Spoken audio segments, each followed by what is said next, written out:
এবার আমরা শুরু করতেছি কেমিস্ট্রি নিয়ে। কেমিস্ট্রি কি নিয়ে পড়বো? তো প্রথমেই বলি বইয়ের কথা। হাজারি এবং নাগ স্যারের বইয়ের উপরে আপাতত কেমিস্ট্রি কোনো বই, হ্যাঁ ভালো ভালো বই আছে, কিন্তু আসলে ওই যে আমি যেটা বললাম প্রশ্নকর্তা, যেহেতু আমাদের যারা প্রশ্নকর্তা স্যারেরা আছেন ওনারা এই বইগুলোই ফলো করতে পছন্দ করেন বা করে থাকেন, তো আমাদের হাজারি স্যারের বইটাই হচ্ছে মেইন বই।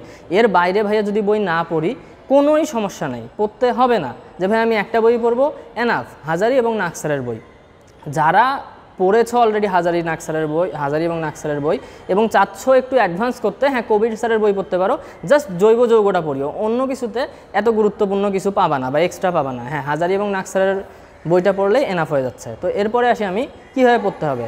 আমার বারবার একই কথা, বইয়ের লাইন টু লাইন তোমাকে একবার পড়তেই হবে, line by line first to last. তুমি যখন একবার এইটা পড়ে দিবা তুমি নিজেই বুঝতে পারবা কোথায় কি আছে, কোনো দাগানো লাইনের ওপর তোমাকে নির্ভর করতে হবে না। এবং দাগানো লাইন থেকে সবসময় প্রশ্ন আসবে, এটা নির্ভর করে থাকলে তুমি এভারেজের মধ্যে পড়ে যাচ্ছ, কারণ দাগানো লাইন আমরা সবাই পড়ি। চান্স কারা পায়? যারা ওই দাগানো লাইনের বাইরে কয়েকটা প্রশ্ন কারেক্ট করতে পারে, কারণ 1 মার্কের জন্য এখানে সব হয়।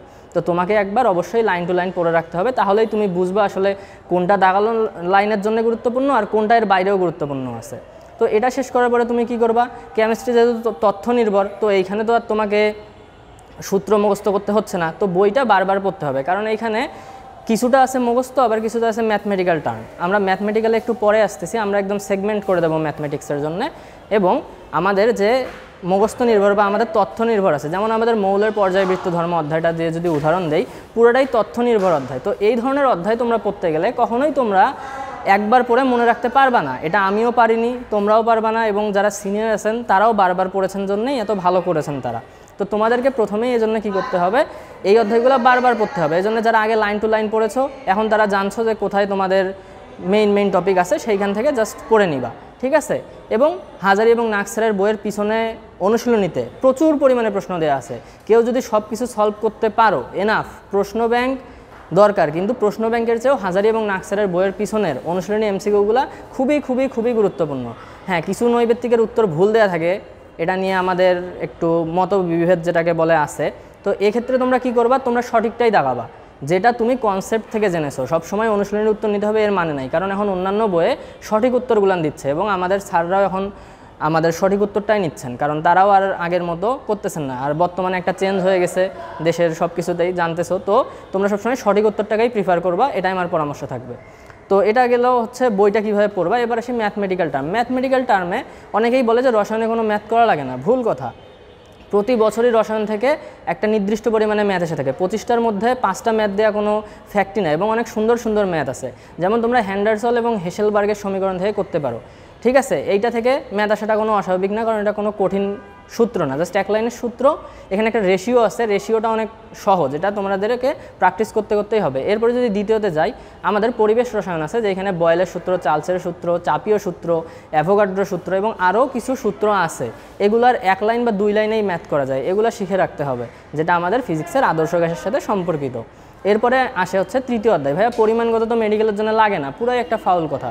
পরিমাণগত অবশ্যই লাগে, কারণ মোলার গণনার ম্যাথ তুমি পাবাই, কারণ মোলার গণনা হচ্ছে একটা বেসিক কনসেপ্ট, এবং সাথে পিএইচের ম্যাথ আসছেই, ঠিক আছে। পিএইচের ম্যাথ অনেক সময় কঠিনভাবেও আসে, যেগুলো ক্যালকুলেটর দিয়ে করতে হয়, এগুলো করার জন্য অনেক সহজ হয়ে আছে, তোমরা শিখে নিতে পারো সেটা।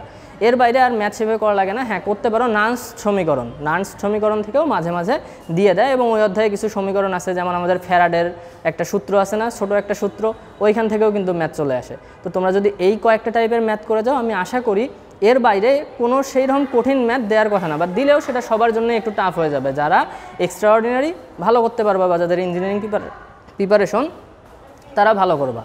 তো এইটুকুই ছিল, এবং শেষে ওই একইভাবে তোমাদেরকে প্রশ্ন ব্যাংক সলভ করতে হবে। প্রশ্ন ব্যাংক সলভে যাবা, যেই টপিকে আটকে যাচ্ছ, ধরো তুমি প্রশ্ন ব্যাংক সলভে গিয়ে দেখলা পিএইচের ম্যাথ তুমি পারতেছো না, তুমি বইয়ে ব্যাক করো, পিএইচের ম্যাথের একটা সহজ নিয়ম শেখো ইউটিউব দেখে, এখন অনেক রিসোর্স আছে, শিখে আবার পিএইচের ম্যাথ ধরো তুমি মৌলের পর্যায়বৃত্ত ধর্মের একটা টপিক দেখা যাচ্ছে বারবার ওই টপিক থেকে ভুল করতেছো, কিন্তু প্রশ্ন ব্যাংকে দেখলা অনেকবার আসছে, তুমি টপিকটা খুলে আবার 2বার পড়ো, ঠিক আছে। কারণ রসায়নটা বারবার পড়তে হবে, রসায়ন সাবজেক্টটাই এমনই, ফিজিক্সের মতো না যে তুমি কনসেপ্ট মুখস্থ করে ফেললা হয়ে গেল, বা থিওরি পড়ে ফেললা। এখানে থিওরিও আছে, আবার বোঝার বিষয়ও আছে, এজন্য বারবার পড়তে হবে। এবং থিওরিগুলোর ক্ষেত্রে ফিজিক্সের মতোই বারবার তোমাদেরকে কি করতে হবে, পড়ে তোমাদেরকে থিওরিটা কনসেপ্টটা ক্লিয়ার রাখতে হবে, এবং থিওরিটার কার সাথে কী সম্পর্কিত, কোনটা সমানুপাতিক কোনটা ব্যস্তানুপাতিক, এগুলো ক্লিয়ার রাখতে হবে।